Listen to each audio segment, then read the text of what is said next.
ಧರ್ಮೋ ರಕ್ಷಿತಿ ರಕ್ಷಿತ ನಮ್ಮ ಧರ್ಮವನ್ನು ಬಲಿಷ್ಠ ಮಾಡಬೇಕು. ಜಾತಿ ಮತಗಳು ಬಿಟ್ಟು ಯಾವುದೇ ಒಂದು ನಾವು ತಾರತಮ್ಯ ಮಾಡದೆ ಎಲ್ಲರನ್ನು ಕೂಡ ಒಂದು ಸಂಸ್ಕಾರ ಕೊಡುವಂತ ಕಾರ್ಯಕ್ರಮವನ್ನು ಇವತ್ತಿಲ್ಲಿ ಮಾಡ್ತಾ ಇದೀವಿ. ಅಂದ್ರೆ ನಾವೆಲ್ಲ ಹಿಂದೂ ಧರ್ಮ ಮಕ್ಕಳಿಗೆ ಎಜುಕೇಶನ್ ಕೊಡಿಸುವಂತದ್ದು. ಈ ಉದ್ದೇಶ ನಾವು ಭಾರತೀಯ ಜನತಾ ಪಾರ್ಟಿಯ ಜಯನಗರದ ಎಲ್ಲಾ ಕಾರ್ಯಕರ್ತರು ಕೂಡ ನಾವೇ ಮಾಡ್ತಾ ಇದ್ದೀವಿ. ಜಯನಗರದಲ್ಲಿ ಏನೇ ಒಂದು ಕೆಲಸ ಆದ್ರೂ ಕೂಡ ಮಕ್ಕಳಿಗೋಸ್ಕರ ಎಜುಕೇಶನ್ಗೋಸ್ಕರ ಮಾಡುವಂತ ಕೆಲಸ ಮಾಡ್ತಾ ಇದೀವಿ.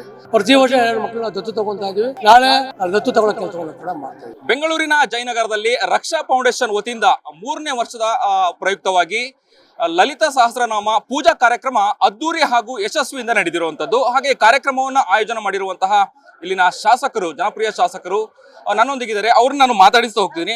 ಸರ್, ಕಾರ್ಯಕ್ರಮ ಅದ್ದೂರಿಯಾಗಿ ನಡೀತು, ಬಹಳ ವಿಜೃಂಭಣೆಯಿಂದ ನಡೀತು. ಏನ್ ಹೇಳ್ತೀರಾ ಸರ್? ಎಲ್ಲರೂ ಕೂಡ, ಎಲ್ಲಾ ಮಹಿಳೆಯರು ಕೂಡ ಖುಷಿಯಿಂದ ಕಾರ್ಯಕ್ರಮದ ಭಾಗವಹಿಸಿ ಈಗಷ್ಟೇ ಏನೋ ಊಟವನ್ನು ಕೂಡ, ಪ್ರಸಾದವನ್ನು ಸ್ವೀಕಾರ ಮಾಡ್ತಾ ಇದ್ದಾರೆ. ಏನ್ ಹೇಳ್ತೀರಾ?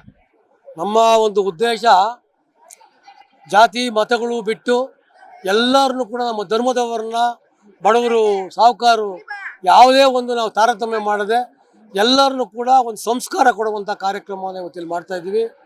ಈ ಕಾರ್ಯಕ್ರಮದಲ್ಲಿ ಸುಮಾರು 3,500 ಮೇಲ್ಪಟ್ಟು ಜನ ಬಂದು ಏಕಕಾಲದಲ್ಲಿ ಲಲಿತಾ ಸಹಸ್ರ ಮಾಡಿರೋದು ಭಾಳ ಸಂತೋಷ ಆಗ್ತಾ ಇದೆ. ಪರಮಪೂಜ್ಯ ಮಂತ್ರಾಲಯ ಸ್ವಾಮೀಜಿಗಳು ಮತ್ತು ಮುಖ್ಯ ನ್ಯಾಯಾಧೀಶರು, ಸುಪ್ರೀಂ ಕೋರ್ಟ್ನ ನ್ಯಾಯಾಧೀಶ ಅರವಿಂದ್ ಕುಮಾರ್ ಅವರು, ಅನೇಕ ತೇಜಸ್ವಿ ಸೂರ್ಯರವರು, ಅನೇಕ ಗಣ್ಯ ವ್ಯಕ್ತಿಗಳು ಕಾರ್ಯಕ್ರಮಕ್ಕೆ ಬಂದಿದ್ದರು. ಮತ್ತು ನಮ್ಮ ಉದ್ದೇಶ ಏನು ಅಂತಂತಂದರೆ ಎಲ್ಲ ಮಹಿಳೆಯರನ್ನ ಏಕಕಾಲದಲ್ಲಿ ಇವತ್ತು ಲಲಿತಾ ಸಹಸ್ರನಾಮನ ಪೂಜೆ ಪುರಸ್ಕಾರವನ್ನು ಮಾಡಿದ್ರೆ ಎಲ್ಲ ಒಂದು ಕಡೆ ಇದು ಏನಾಗುತ್ತೆ ಅಂತಂದರೆ ನಾವೆಲ್ಲ ಒಂದೇ. ಇಲ್ಲಿ ಮನೆ ಕೆಲಸ ಮಾಡೋರು ಬಂದು ಇಲ್ಲಿ ಪೂಜೆಗೆ ಕೂತ್ಕೊತಾರೆ, ಇಲ್ಲಿ ಮಧ್ಯಮ ವರ್ಗದು ಬಂದು ಪೂಜೆಗೆ ಕೂತ್ಕೊತಾರೆ, ದೊಡ್ಡ ಸೆಲೆಬ್ರಿಟಿಗಳು ಬಂದು ಕೂತ್ಕೊತಾರೆ. ಅಂದರೆ ಎಲ್ಲರೂ ಕೂಡ ನಾವೆಲ್ಲ ಹಿಂದೂ ಧರ್ಮ ಅಂತ ಅಂದ್ಬಿಟ್ಟು ಇವತ್ತು ಈ ಕಾರ್ಯಕ್ರಮವನ್ನು ನಾವಿಲ್ಲಿ ಮಾಡಿದ್ದೀವಿ. ಪ್ರತಿ ವರ್ಷ ಮಾಡ್ತಾ ಇದ್ದೀವಿ. ಇದಾದ್ಮೇಲೆ ನಾಳೆ ನಮ್ಮದು ಮಕ್ಕಳಿಗೋಸ್ಕರ ಭಾಳ ದೊಡ್ಡ ಕಾರ್ಯಕ್ರಮ ಇದೆ. ಸುಮಾರು 10,000 ಮಕ್ಕಳು, ಸುಮಾರು 70 ಶಾಲೆಯ ಮಕ್ಕಳುಗಳು ಇವತ್ತು ನಾಳೆ ಬಂದು ಗ್ಯಾದರ್ ಆಗ್ತಾ ಇದ್ದಾರೆ. ಆ ಮಕ್ಕಳಿಗೆ ಉಚಿತವಾಗಿ ಪುಸ್ತಕ ಕೊಡುವಂಥದ್ದು, ಉಚಿತವಾಗಿ ಲ್ಯಾಪ್ಟಾಪ್ ಕೊಡುವಂಥದ್ದು, ಆಮೇಲೆ ಎಲ್ಲರಿಗೂ ಹೈಯೆಸ್ಟ್ ಬಂದಿರೋ ಮಕ್ಕಳಿಗೆ ಪ್ರತಿಭಾ ಪುರಸ್ಕಾರ ಮಾಡುವಂಥದ್ದು ಎಲ್ಲವೂ ಕೂಡ ನಾವು ಈ ಕಾರ್ಯಕ್ರಮದಲ್ಲಿ ಮಾಡ್ತೀವಿ. ಉದ್ದೇಶ ಮಕ್ಕಳಿಗೆ ಎಜುಕೇಷನ್, ಮಕ್ಕಳಿಗೆ ಒಂದು ಹೆಲ್ತ್ ಮಾಡುವಂಥ ಕಾರ್ಯಕ್ರಮಗಳನ್ನ 2 ಕಾರ್ಯಕ್ರಮ ಕೂಡ ರಕ್ಷಾ ಫೌಂಡೇಶನ್ ವತಿಯಿಂದ ಕಾರ್ಯಕ್ರಮ ಮಾಡ್ತೀವಿ sir. Okay, C K Ramamurthy ಅವರಿಗೆ ಇಂತಹ ಉತ್ತಮವಾದ ಕಾರ್ಯಕ್ರಮ ಮಾಡಬೇಕು ಅಂತೇಳಿ ಯಾವಾಗ ಅನ್ನಿಸ್ತು? ರಕ್ಷಾ ಫೌಂಡೇಶನ್ ಉದ್ದೇಶಗಳು ಈಗಾಗಲೇ 3 ವರ್ಷ, ಇದು 3ನೇ ವರ್ಷ ಕಾರ್ಯಕ್ರಮ ಆಗ್ತಿರುವಂತದ್ದು. ಮುಂದಿನ ದಿನಗಳಲ್ಲಿ ಯಾವ ರೀತಿಯಾಗಿ ಇದನ್ನ ಮುನ್ನಡೆಸ್ಕೊಂಡು ಹೋಗುವಂಥದ್ದು ಅಥವಾ ಮಾಡುವಂಥ ಕಾರ್ಯಕ್ರಮ ಮಾಡುವಂಥದ್ದು? ಇಲ್ಲಿ ಹಿಂದೆ ಇದ್ದಂಥ ವಿಜಯಕುಮಾರ್ ಅವರು ಶಾಸಕರು, ನಮ್ಮೆಲ್ಲ ಕಾರ್ಪೊರೇಟ್ಗಳು ಏನು ಉದ್ದೇಶ ಅಂದರೆ ಮಕ್ಕಳಿಗೆ ಎಜುಕೇಷನ್ ಕೊಡಿಸುವಂಥದ್ದು. ಬಡ ಮಕ್ಕಳು ಯಾರೂ ಕೂಡ ಫೀಸ್ ಕಟ್ಟಬೇಕು, ಎಲ್ಲರೂ ಕೂಡ ಶಾಲೆಗೆ ಹೋಗ್ಬೇಕು.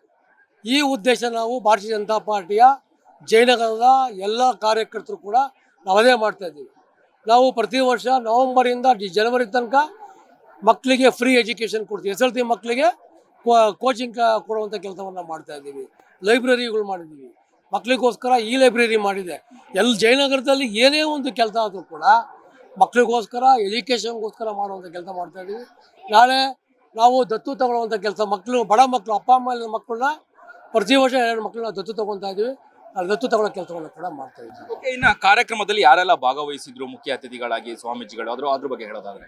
ಇವತ್ತಿನ ಕಾರ್ಯಕ್ರಮದಲ್ಲಿ ಪರಮಪೂಜ್ಯ ಮಂತ್ರಾಲಯ ಸ್ವಾಮಿಗಳಾದ ವೃಷಭೇಂದ್ರ ತೀರ್ಥರು ಕಾರ್ಯಕ್ರಮಕ್ಕೆ ಬಂದಿದ್ದರು. ಸುಪ್ರೀಂ ಕೋರ್ಟ್ನ ನ್ಯಾಯಾಧೀಶರಂತ ಅರವಿಂದ್ ಕುಮಾರ್ ಅವರು ಬಂದಿದ್ದರು. ತೇಜಸ್ವಿ ಸೂರ್ಯರವರು ಬಂದಿದ್ದರು. ಎಲ್ಲ ಮಹಾನಗರ ಪಾಲಿಕೆಯ ಮಾಜಿ ಸದಸ್ಯರುಗಳು ಮತ್ತು ಅನೇಕ ಜನ ಗಣ್ಯ ವ್ಯಕ್ತಿಗಳು ಈ ಕಾರ್ಯಕ್ರಮಕ್ಕೆ ಆಗಮಿಸಿದರು. ನಾಳೆ ನಮ್ಮ ರಾಜ್ಯ ಅಧ್ಯಕ್ಷರಾದಂಥ ವಿಜೇಂದ್ರರವರು, ಅಶೋಕ್ ಅವರು, ವಿರೋಧ ಪಕ್ಷ ನಾಯಕರು, ಎಲ್ಲ ಶಾಸಕರು ಕೂಡ ಈ ಕಾರ್ಯಕ್ರಮಕ್ಕೆ ಬರ್ತಾರೆ. ಆ ದೃಷ್ಟಿಯಿಂದ ಎಲ್ಲರ ಉದ್ದೇಶ ಒಂದೇ, ನಾವೆಲ್ಲ ಒಗ್ಗಟ್ಟು ಒಂದಾಗಿರ್ಬೇಕು ಅಂತ ನಾವು ಮಾಡ್ತೇವೆ. ಓಕೆ, ಲಲಿತಾ ಸಹಸ್ರನಾಮ ಕಾರ್ಯಕ್ರಮ ಅದ್ದೂರಿಯಾಗಿ ನಡೆದಿದೆ, ವಿಜೃಂಭಣೆ ನಡೆದಿದೆ. ಕ್ಷೇತ್ರ ಜನರಿಗೆ ನೀವೇನು ಹೇಳಲಿಕ್ಕೆ ಬಯಸ್ತೀರಾ ಈ ಮೂಲಕ? ಇವತ್ತು ಇಷ್ಟು ದೊಡ್ಡದಾಗಿ, ಸಣ್ಣ ಪ್ರಮಾಣದಲ್ಲಿ ಆರಂಭವಾಗಿದ್ದು ಇಷ್ಟು ದೊಡ್ಡದಾಗಿದೆ ಅಂತಂತಂದರೆ ನಾವೆಲ್ಲ ಕೂಡ ಇವತ್ತು ಮಹಿಳೆಯರು ದಿನನಿತ್ಯ ನೀವೇನೇ ಮಾಡಿದ್ರು ದೇವರ ನಾಮಗಳು ಮಾಡಿ, ಒಂದಿಷ್ಟು ಪೂಜೆ ಮಾಡಿ, ಮುಂದಿನ ಒಂದು ಜನ್ರೇಷನ್ಗೆ ಒಂದು ಸಂಸ್ಕಾರವನ್ನು ಬೆಳೆಸುವಂಥ ಕೆಲಸ ತಾಯಂದರು ಮಾಡಬೇಕು. ತಾಯಂದರು ಯಾವತ್ತೂ ನಮ್ಮ ಮಕ್ಕಳಿಗೆ ಸಂಸ್ಕಾರ ಹೇಳ್ಕೊಡ್ತೀವಿ, ಯಾವತ್ತು ಪೂಜೆ ಹೇಳ್ಕೊಡ್ತೀವಿ ಅವತ್ತು ಧರ್ಮ ಗಟ್ಟಿಯಾಗುತ್ತೆ. ಧರ್ಮೋ ರಕ್ಷಿತಿ ರಕ್ಷಿತ ಅನ್ನಂಗೆ ನಮ್ಮ ಧರ್ಮವನ್ನು ನಾವು ಬಲಿಷ್ಠ ಮಾಡಬೇಕು. ಅಂದರೆ ಇದರ ಅನೇಕ ಕಾರ್ಯಕ್ರಮಗಳು ಆಗ್ತಾ ಇರಬೇಕು. ಆ ದೃಷ್ಟಿಯಿಂದ ಇವತ್ತು ನಾವು ಬಂದಿರುವಂಥ ಜನ ನೋಡಿ ನಮಗೆ ಒಂಥರ ಭಾಳ ಬೆಳಗ್ಗೆ 8 ಗಂಟೆಯಿಂದ 1 ಗಂಟೆ ತನಕ ಇದ್ದಾರೆ ಅಂತಂದರೆ ಅವ್ರ ಭಕ್ತಿನೇ ಭಾಳ ಒಂದು ಸಾಕ್ಷಿ ಆಗುತ್ತೆ. ಎಲ್ಲರಿಗೂ ಒಳ್ಳೇದು ಮಾಡಲಿ. ಜಯನಗರ ಅಂತಲ್ಲ, ಎಲ್ಲ ಮಹಿಳೆಯರಿಗೂ ಕೂಡ ಅವರು ಕೂಡ ಇವತ್ತು ಮಾಡಿರೋ ಕಾರ್ಯಕ್ರಮ ಒಂದು ಪಡಲಮ್ಮ ದೇವಸ್ಥಾನ. ಇಲ್ಲಿ ಕೂತವರೆಲ್ಲರೂ ಕೂಡ ತಾಯಂದರು, ಎಲ್ಲರೂ ಲಕ್ಷ್ಮೀದ ತಾಯಂದರು ಕೂಡ ಮಾಡಿ ಕೂಡ್ತಿದ್ದೀವಿ. ಎಲ್ಲರಿಗೂ ಒಳ್ಳೇದು ಮಾಡಲಿ, ಆಯುಸ್ಸು ಆರೋಗ್ಯ ಐಶ್ವರ್ಯನ ಕೊಡಲಿ ಅಂತ ಕೇಳ್ಕೊಳ್ತೀವಿ. ಇದಿಷ್ಟು ರಕ್ಷಾ ಫೌಂಡೇಶನ್ನ ಸಂಸ್ಥಾಪಕರು ಹಾಗೂ ಬಿಜೆಪಿ ಶಾಸಕರಾದ ಸಿ.ಕೆ. ರಾಮಮೂರ್ತಿ ಅವರ ಮಾತಾಗಿತ್ತು. ಕ್ಯಾಮರಾ ಪರ್ಸನ್ ಸುನಿಲ್ ಕುಮಾರ್ ಜೊತೆ ಅಭಿಜಿತ್ ಗಣೇಶ್, ಕರ್ನಾಟಕ ಟಿವಿ, ಬೆಂಗಳೂರು. ಬೆಂಗಳೂರಿನ ಸಮಗ್ರ ಸುದ್ದಿಗಾಗಿ ನೋಡಿ ಕರ್ನಾಟಕ ಟಿವಿ ಬೆಂಗಳೂರು.